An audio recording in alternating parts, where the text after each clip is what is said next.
All right, everybody, we're here at Lake Guntersville for stop number 4 of the Pro Circuit. We just finished practice, 2 very, very short days of practice. And Matt, how do you think about your practice? Well, I practiced for 15 hours a day, so they were pretty long 2 days of practice. Miles off the water at lunchtime. He's got to get Not true. He likes to hit up the waterfront biscuits. Don't let him fool you. He loves those things. I drove an hour to get to the waterfront biscuits. Dude, this place, everyone I've talked to, which isn't that many people, makes it sound like it's off the hook fishing. Yeah, and yeah, everybody. That's a concern to me, because conditions, in my opinion, should actually set up for it being a little bit tougher, because we have literally zero current. Yeah. Not literally, but like 8,000, which is what's normal, 35? That is literally no 40? current, pretty much. It's the grass, if you look at the grass, especially like the coontail that sticks up further, it's going the opposite direction. It's pointing up river, which, if you guys don't know, is abnormal. That's not how it's supposed to be.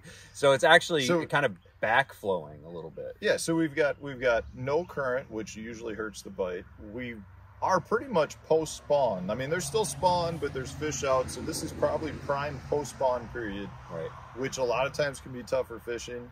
And we've had like no wind, all sun, water's, warming up, and I mean, I feel like for me, it's been easier than I expected to get bites. Right. But the size is not what I was hoping to see. But I've been shaking fish off, so I don't know. I might get surprised. I've seen this. Yeah, I'm hoping that I get surprised. I only really set the hook, flipping and pitching like twice, and I ended up catching a 3-pounder, but then I caught like a 2-pounder, and then the rest kind of felt small. So I'm pretty concerned about that bite being just a lot of small fish, because a bunch of 2-pounders is not going to do you anything in this tournament. I mean, you're going to be way down the pack if you're bringing in 10, 12 pounds.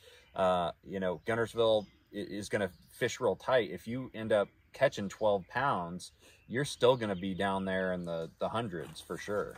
I think. Well, and that's why I concentrated out deep cranking most of the time. I mean, I'm fishing 15 to 25 feet, doing something that I think is where the post-spawn fish are moving to, which is why I'm going out and doing that. Miles is up on the bank flipping the whole time. Look at him, he's furious. No, we're doing the same thing again. Miles has been asking me all along what I've been doing, and I've been telling him flipping and pitching. I'm like, where did the crankbait come from? Yeah, you were ready to blow up there. You were holding it well behind the sunglasses. I'm like, what are you? I'm all fogged up. In reality, probably should have tried to work in some more offshore stuff, because I know there's fish out there, and I know that's where it could potentially get one, but there's no current. And a lot of people are saying they're finding them out there and they can't trigger them to bite. And I don't want to get into that game. I feel like the shallow water, by shallow, I think, we're talking 10 foot of water or less, because you've got grass all the way out to 10 foot. And that to me is a much more consistent bite. And I think you have the potential of catching a big bag doing that. It's Guntersville. You're going to have to get some quality bites. And at any, I feel like this is the type of place you go out and catch 15 fish and have 12 pounds. Yeah. Or you could go out and catch 6 and have 20. Right. Like, that's how it is. So it's going to be interesting. I personally think the weights, you're looking at probably 14 pounds a day to make the top 50. To get into the top 10 where the weights are zeroed, I'm going to say probably 17 and a half. I say I'm going to actually go a little bit lower on the top 10, because I think after 3 days, I think that things are going to start leveling out. I think the bite is going to be consistently going down, in my opinion. And I think it's going to take about 16 and a quarter, 16 and a half to make the top 10.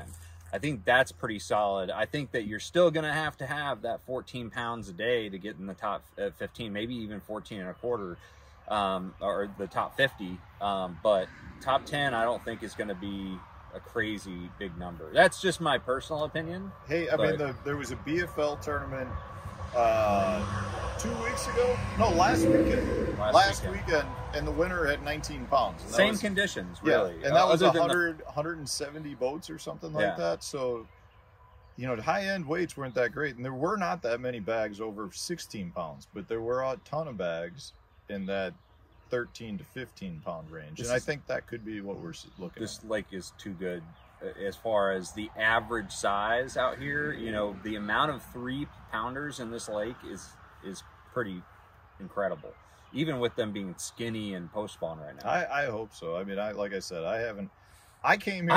I came here. This is a lake that I've been to a bunch, and for me, it's been more about generating bites, knowing that the quality would be good. So I was coming here thinking, you know, you got to catch a limit. You got to catch the limit, because limits can be tough here for me in the past. And after practice, it's more now like, God, I hope the size is there, because I've been getting a decent number of bites a day. I just don't know what size to expect. And yeah, I think that there's going to be people that are expecting to catch really big bags, and they don't catch them. The size just isn't as good as they were hoping for. And I think there's going to be guys that were expecting not to catch them, and they stumble into one spot and get right in a hurry. Yeah, and that's what I'm hoping. I'm hoping that the spots that I found, you know, are where I shook off most of my fish. Those spots end up, you know, producing better fish than I actually think, you know, are there. What I saw when I did set the hook. I'm hoping that it surprises me, because I don't have a whole lot else. I've got one other pattern out deeper that I can run a little bit, that I, you know, just briefly touched in practice, and got one other spot that I could go to, but that's pretty much it. And then I kind of ran into a metal block after that. And so just, you know, it's hard to go out here and just junk fish, because the eelgrass, you know, either on the surface floating around or you know, on the bottom, makes it really hard for you to work a lot of baits, especially with treble hooks. And to throw in, and it's also clear with 2 days of practice to develop a pattern, right, is tough to do in like a few hours, right? Because you want to see a lot of water, you want to experiment with whatever you think may be working. So by the time you know it, 2 days of practice is over, and if you've got 2 things going after that, that's actually not that bad in most tournaments. Here, I kind of feel like guys will be doing everything that they want to be doing, from fishing frogs to flipping, you know, cover to fishing 20 feet of water. Yeah, we'll see. I'm cautiously optimistic. Yeah, but we'll see. Yeah. All right. Final thoughts from Chris Grow behind the camera, our Battleborn brethren. Come on. What do you got to say? What do I got to say? I'm upping it a hair. I'm saying just under 15 a day to make the top 50 cut. And boo! Man, I'm feeling good, you know, and I'm just ready to flip them up tomorrow. It's gonna be a damn good day. The legend, Miles Burghoff. Check him out at Sonar Fishing. The rat.